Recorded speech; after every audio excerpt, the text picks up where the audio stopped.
Hello नमस्कार साथियों, स्वागत है आप सभी का अपने YouTube प्लेटफॉर्म जॉब तक स्टडी में।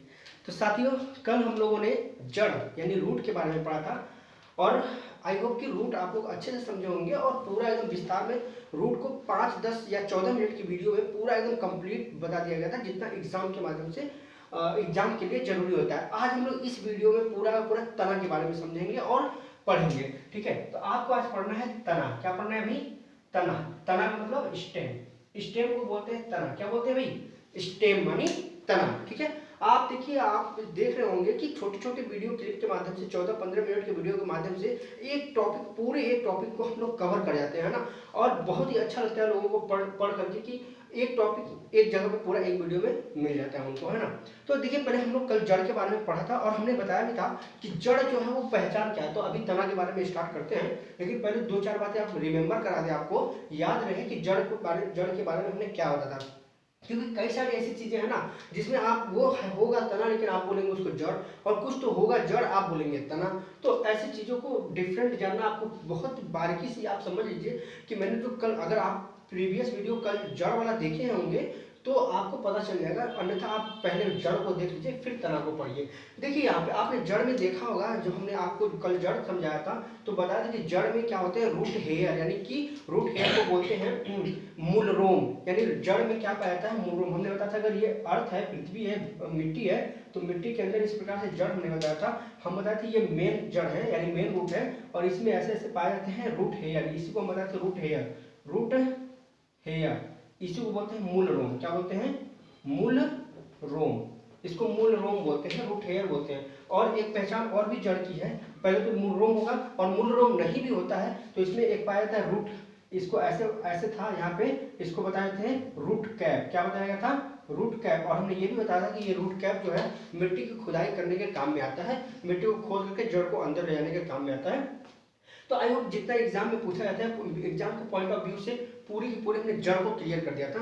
अब आज हम लोग पढ़ने वाले हैं तना। आज क्या देखेंगे हम लोग? तना। तो पहले हम तना समझते हैं। देखिए, और हमने जड़ के बारे में ये बताया था कि ये जो है वो जियोट्रॉपिक पॉजिटिव होता है, यानी पॉजिटिव जियोट्रॉपिक होता है, मतलब क्योंकि ये जमीन के अंदर धंसता रहता है ना। अब आप देखिए तो हम लोग जब तना को पढ़ रहे होंगे तो तना में पहले एक पॉइंट को ये ध्यान रखेंगे कि ये फोटोट्रॉपिक पॉजिटिव होता है। क्या होता है? पॉजिटिव फोटोट्रॉपिक, या फोटोट्रॉपिक पॉजिटिव होता है। फोटोट्रॉपिक पॉजिटिव, फोटोट्रॉपिक पॉजिटिव या पॉजिटिव फोटोट्रॉपिक बोल सकते हैं इसको, है ना। और जियोट्रॉपिक निगेटिव होता है, जियोट्रॉपिक निगेटिव होता है। अब आप कल हमने समझाया था फोटोट्रॉपिक पॉजिटिव और जियोट्रॉपिक पॉजिटिव का मतलब क्या है, फिर भी आप यहाँ पे समझ लीजिए कि देखिए, फोटो का मतलब होता है प्रकाश, फोटो का मतलब होता है प्रकाश, और प्रकाश की तरफ तना हमेशा क्या होता है? प्रकाश की तरफ भागता है। तो उसको हम लोग कहते हैं, आप जमीन के अंदर बीज को डालिए, बो दीजिए, और उसका तना जो है बाहर निकलेगा। हाँ, उसका जड़ सीधा से वो निकलता है तना, उसको जो है हम लोग ऊपर की तरफ मुंह करके बोते हैं ताकि वो ऊपर की तरफ निकले। आप देखो कभी कभी कोई बीज उल्टा बोया जाता है ना, मान लीजिए कोई बीज है, बो दिए, अगर उसका मुंह नीचे की तरफ है, तना ऐसे निकल के भागेगा ऊपर, है ना। ऐसा आपने देखा होगा। हाँ, जैसे चना ना कभी उल्टा बो दीजिए तो देखिए वो निकल के भागेगा ऊपर ना। तो इसलिए ये प्रकाश की तरफ भागता है, इसलिए फोटोट्रॉपिक पॉजिटिव बोलते हैं। और ये जड़ जो है नीचे की तरफ भागता है तो जड़ को जियोट्रॉपिक पॉजिटिव बोलते हैं। और वो जड़ जो है फोटोट्रॉपिक निगेटिव होता है, और ये जियोट्रॉपिक निगेटिव तना होता है, फोटोट्रॉपिक पॉजिटिव होता है। ठीक है, ये बातें हो गई। ठीक, आपको समझ में आ रहा है कि नहीं आ रहा है? ठीक है, नेक्स्ट देखिए, तो देखिए ये आपका, तो ये हमने बता दिया। अब आप इसके आगे देखिए यहाँ पे कि क्या होता है, आप देखेंगे ना। तो हमने कल बताया था कि ये जो होता है जड़, जड़ के बारे में हमने आपको समझा रखा था कल कि जड़ जो है वो जड़ को मूलांकुर कहते हैं, यानी कि ये रूट हेयर जो है ये मूलांकुर है, और इसी तरह से तना जो होता है वो प्रांकुर होता है। तो इसको अभी इरेज करते हैं और आपको थोड़ा सा फिगर यहाँ पे दिखाते हैं कि जैसे ये पृथ्वी है, मिट्टी है, मिट्टी के नीचे जड़ है, और ये ऊपर वाला भाग जो है वो क्या होता है? तना होता है। क्या होता है? तना। ये ऊपर तना। तो ये जो ऊपरी भाग है इसको लोग प्रांकुर कहते हैं। क्या बोलते हैं? प्रांकुर। और जड़ वाले में क्या बताया गया था? मूलांकुर, है ना। प्रांकुर और मूलांकुर यही है ना। ठीक है, इसी को बता रहे थे कि ये जो है मूलांकुर और प्रांकुर होता है। ठीक है, आप कहेंगे तो हमने उसमें बताया था कि जड़ में आपका रूट कैप होगा, मूल, और ये रूट हेयर मतलब कि मूल रोम होगा। इसी तरीके से जो है वो तना जो होता है, तना में नोड और एंटी नोड पाए जाते हैं। अब आप सोचेंगे कि नोड और एंटी नोड क्या होता है। देखिए, नोड और एंटी नोड, ये नोड और एंटी नोड क्या होता है? नोड और एंटी नोड का मतलब है गांठ। क्या होता है इसमें? गांठ पाया जाता है। गांठ कैसा गांठ? जैसे आप देखेंगे कोई पौधा होता है ना, पौधा, तो पौधा पूरा सीधे का सीधे ऊपर नहीं गया होता है एकदम, वो कहीं ना कहीं थोड़ा सा ऐसे फिर ऐसे होता है ना, ऐसे फिर वो गांठ हो जाता है। आप देखेंगे गांठ पर से कोई तना निकलना होता है तो गांठ पर से ही तना निकल जाता है ना, ऐसे जाएगा गांठ बनेगा, वहां से फिर तना निकल जाएगा, दूसरा तना ऐसे से पेड़ विकास कर जाएगा, तो उसमें गांठ पाया जाता है। अब देखिए, अभी आगे कुछ एग्जांपल देंगे। तो ये हो गया। अब आप देखिए कुछ चीजों को और समझते हैं। कैसे? देखिए यहाँ पे, तो अब तना के टाइप यानी तना के प्रकार क्या है, कैसे कैसे तना। तो आप देखिए तना जो है वो कई टाइप के पाए जाते, कई प्रकार के पाए जाते हैं, मतलब कई प्रकार, मतलब इसके आधार पे, फोटोग्राफी के आधार पे। अब देखिए यहाँ पे कि ये जो है आप देखेंगे कि कुछ तना जो होता है वो पूरा पूरा जमीन से बाहर यानी मिट्टी से बाहर होता है, पूरा पूरा तना। तो जो तना मिट्टी से बाहर, पूरा पूरा तना उसका मिट्टी से बाहर होता है, उसको हम लोग बोलते हैं वायवीय तना। कौन सी तना? वायवीय। उसको हम लोग बोलते हैं वायवीय तना। वायवीय तना में क्या होता है कि तना का संपूर्ण हिस्सा वो क्या होता है, मिट्टी से बाहर होता है, तो उसको हम लोग वायवीय तना कहते हैं। क्या, कौन सी तना कहते हैं? वायवीय तना कहते हैं। और आप मैक्सिमम पौधे अपने आसपास जो देखते हैं, बड़े बड़े पौधे जो होते हैं, 95% पौधे जो होते हैं वो क्या होता है, वायवीय तना के एग्जाम्पल है।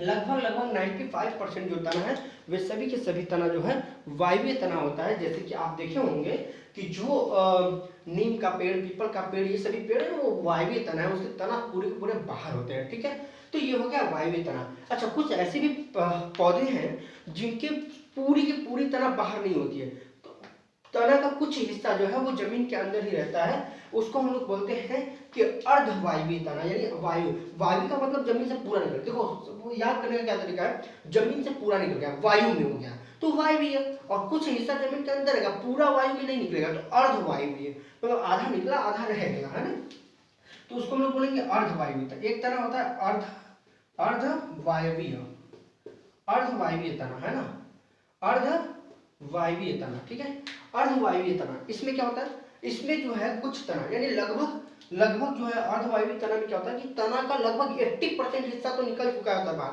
लेकिन 20% हिस्सा जो है वो जमीन के अंदर ही रह जाता है, तो उसको हम लोग अर्धवायवीय तना कहते हैं। जिससे अर्धवायवीय तना में कौन सा आ जाएगा, जैसे घास, क्या होता है, जैसे इसका एग्जाम्पल ले सकते हैं आप, घास क्या है, घास।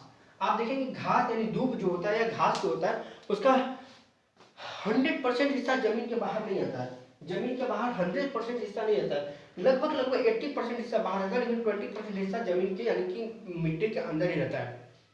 इसलिए आप देखते होंगे कि जब भी घास को ऐसे काट दिया जाता है या फिर उसको भैंस, गाय या कोई चर जाता है, चरने का मतलब खा जाता है ऊपर से, है ना, तो खा जाता है तो घास कुछ दिन बाद पुनः फिर विकसित हो जाता है ना।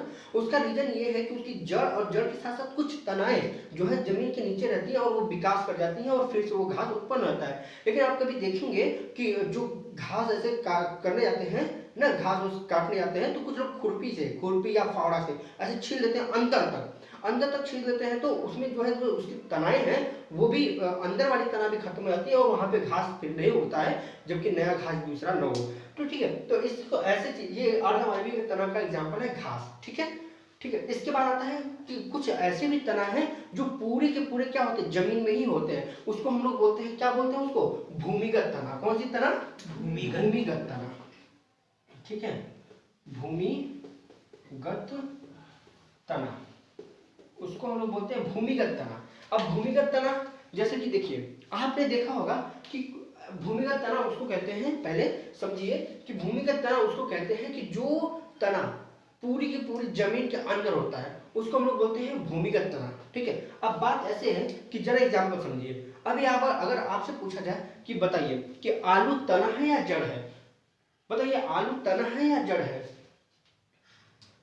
तो अभी आप कहेंगे हल्की टॉपिक तना का चल रहा है, तो मे भी कि आप बता सकते हैं कि सर आलू जो है वो तना है। कैसा है, तना है। लाइट गई क्या, तो देखिए यहाँ पे तो हम आपसे क्वेश्चन पूछ रहे थे ये कि बताइए कि आलू यानी कि जो आलू होता है, पोटैटो है ना, सीबीएसई में पोटैटो बोलते हैं, ठीक। तो आलू जो होता है इंग्लिश में बोलते हैं मतलब, है ना, आलू जो होता है वो तना है या जड़ है? तो आपको अभी चल रहा है टॉपिक तना का, तो आप बता ही देंगे कि सर तना है, भैया तना है, बाबू तना है, कैसे तना है? तो देखिए, आलू जो होता है वो तना होता है, सूरन जो होता है तना होता है, गाजर जो होता है तना होता है कि नहीं होता है? नहीं होता है ना। ये नहीं कि मतलब तना का टॉपिक चल रहा है, आलू तना, सूरन तना, गाजर तना, मूली तना ना।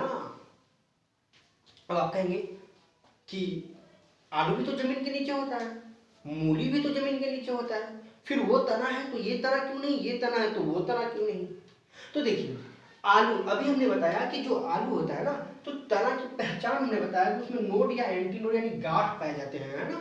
आप देखेंगे जब आलू लेंगे तो जगह जगह गांठ टाइप का बना होता है ना, गांठ होता है, कहीं देखेंगे तो आँख निकला होता है उसके बाद, है ना, वो सब गांठ गांठ टाइप का बना होता है, पचका फूला, है ना, रहता है। लेकिन जड़ का पहचान क्या बताएं कि जड़ में क्या होता है, मूल रोम यानी कि रूट हेयर होते हैं। आप गाजर या मूली को जमीन से उखाड़िए, देखेंगे तो उसमें पतला पतला पतला पतला रेशा जैसा उसमें दिखेगा, यानी कि उसमें रूट हेयर है, इसका मतलब वो जड़ है। एग्जाम में बहुत पूछा था बच्चे कंफ्यूज कि आपका मूली या गाजर जड़ है कि तना है। लगता है कि गाजर जड़ है, तना है, लेकिन वो जड़ है। आलू लगता है कि जड़ है क्योंकि एकदम नीचे रहता है, उसका डंठल सब निकल जाता है ऊपर, लगता है जड़, लेकिन वो तना है। तो ये एग्जाम में बहुत, तो पहचान रखिए एकदम, है ना। तो इसका एग्जाम्पल आपका, तो देखिए, तो भूमिगत तना का एग्जाम्पल हो गया आलू, क्या हो गया, आलू। ओल, इसको सूरन बोलते हैं, ठीक है, सूरन, है ना। अदरक, अदरक भी तना है, उसमें देखो, उसमें तो पूरा गांठे होता है अदरक में, है ना, देखेंगे तो पूरा गांठा टाइप करता है, यहाँ से थोड़े जैसे लगेगा उसका हाथ, मुंह, नाक, आँख, कान सब बना हुआ है ना, सब गांठे होता है अदरक में। हल्दी का भी वही कंडीशन है लगभग, है ना। तो अदरक, हल्दी, हल्दी, ये हल्दी क्यों लिखा है, हल्दी, है ना, हल्दी हो गया। और यहाँ पर बताइए कुछ, सोचिए और क्या हो सकता है ना, बताइए। हाँ, आप देख सकते हैं लहसुन प्याज भी, लहसुन प्याज, है ना। आप कहेंगे तो लहसुन प्याज, आप कहेंगे उसमें क्या होता है, एकदम सीधे सीधे, क्या रूट कैप, लहसुन में रूट कैप आता है, अगर पूरा पोटी देखो तो रूट कैप नहीं होता है वो, है ना, उसमें परत बाई परत छिलका होता है कि नहीं, वो सब क्या है, गांठे है। आप उसको देखेंगे, प्याज को ले लीजिए, एक एक परत उतार दीजिए छिलका, वो सब क्या है, गांठ है उसका, अलग अलग अलग अलग, ना। तो हल्दी प्याज भी किसका एग्जाम्पल है, सॉरी मतलब प्याज और लहसुन, वो भी तना है, क्या है, प्याज और लहसुन, ये सब क्या है, तना है, क्या है, तना है। आप देखते होंगे कभी कभी आलू पीला हो जाता है ना, आलू पीला क्यों हो जाता है, सॉरी पीला कहाँ होता है अभी, मतलब हरा हो जाता है आलू, है ना। आलू कैसा रहता है, हरा। तो हरा होता है, इसमें ये कौन सा पिगमेंट होता है जिसके कारण आलू हरा हो जाता है, बताइए। आलू कौन से पिगमेंट के कारण हरा हो जाता है, अभी तो बताया क्या होगा, पढ़े होंगे। कौन से पिगमेंट के कारण आलू का रंग हरा हो जाता है, सोलेनिन पिगमेंट होता है, कौन सा पिगमेंट, सोलेनिन, है ना, सोलेनिन, सोलेनिन पिगमेंट के कारण आलू का रंग क्या होता है, हरा हो जाता है, ठीक है। सोलेनिन पिगमेंट यानी कि वर्णक है, इसके कारण आलू का रंग हरा हो जाता है। कभी कभी आलू काला भी हो जाता है, तो काला तो ऑक्सीजन की कमी से हो जाता है, कैसे हो जाता है, काला ऑक्सीजन के कमी से हो जाता है।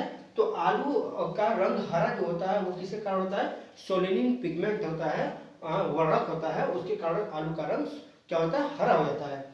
बाकी आप देखेंगे तो यहाँ पे प्याज में जो है सल्फोनिक एसिड पाया जाता है, कौन सा एसिड, सल्फोनिक एसिड, कौन सा एसिड, सल्फोनिक अम्ल, सल्फोनिक अम्ल यानी एसिड, सल्फोनिक अम्ल या एसिड पाया जाता है किसमें, प्याज में। इसलिए आप देखते होंगे जब प्याज काटते होंगे तो आंख में लगता होगा ना, आंख से आंसू निकलने लगता है कभी कभी ना, तो वो एसिड है सल्फोनिक एसिड, वो जो है आंख में लगने लगता है, ठीक है। तो सल्फोनिक एसिड जो है वो क्या करता है, वो प्याज में पाया जाता है, ठीक है। अब देखिए इसमें एक और बात समझना है, आपसे पूछा जाता है एग्जाम में कि बताइए कंद है, प्रकंद है, मूलकंद है, सलकंद है, क्या है ना। तो आपको ये बताना है, तो आप देखिए ध्यान से, पहले जो आलू और सूरन होता है ना, ये आलू और सूरन, ठीक है, आलू और सूरन जो होता है ये कंद है, कैसा है, कंद है, आलू और सूरन कंद है, आलू और सूरन क्या है, कंद है, ठीक है। आलू और सूरन कंद है। और हल्दी और अदरक क्या है? हल्दी अदरक किसके एग्जाम्पल है? प्रकंद के। किसके? प्रकंद। हल्दी और अदरक प्रकंद होता है, हल्दी और अदरक प्रकंद होता है, ठीक है। और प्याज और लहसुन सलकंद होते हैं। प्याज और लहसुन क्या होते हैं? सलकंद होते हैं,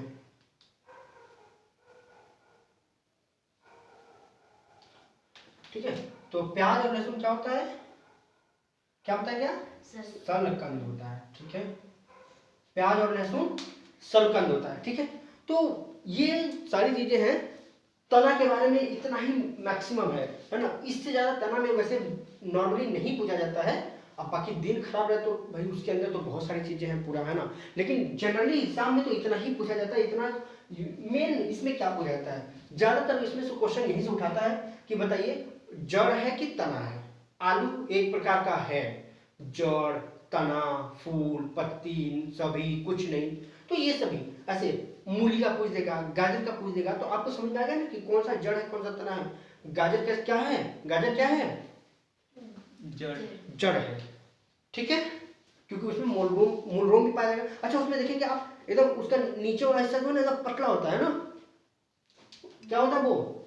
रूट कैप। एकदम नीचे वाला हिस्सा एकदम पतला होता है ना, ऐसे वो मिट्टी का खुदाई करके नीचे जाता है। तो ये भी पहचान है ना। ये सारी चीजें आपको देखना है ध्यान से। तो 3 प्रकार के आपको तना बताया गया, वायवीय, अर्धवायवीय, भूमिगत तना। मैक्सिमम आप जो पेड़ पौधे देखते हैं 90% 95% लगभग जो पौधे होते हैं वो आपके वायवीय पौधे दिखाई देते हैं। कुछ अर्धवायवीय होते हैं, जैसे घास फूस हो गया, वो सब अर्धवायवीय होता है। उसका कुछ हिस्सा जमीन के नीचे होता है और कुछ हिस्सा जमीन के बाहर होता है। लगभग 80% मतलब 80% मतलब ज्यादा हिस्सा जमीन के बाहर होता है और कुछ हिस्सा 20% के लगभग वो जमीन के नीचे होता है, जैसे घास फूस के ऊपर, तो वो अर्धवायवीय हो गया।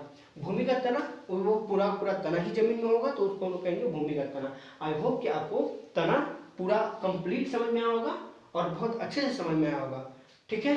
नेक्स्ट वीडियो में हम लोग मिलेंगे और एक नए चीजों के बारे में। जैसे आपने जड़ पढ़ लिया, तना पढ़ लिया, तो अब हम लोग फ्लावर के बारे में पढ़ेंगे और वो नेक्स्ट वीडियो में पढ़ेंगे। तब तक के लिए जय हिंद, जय भारत।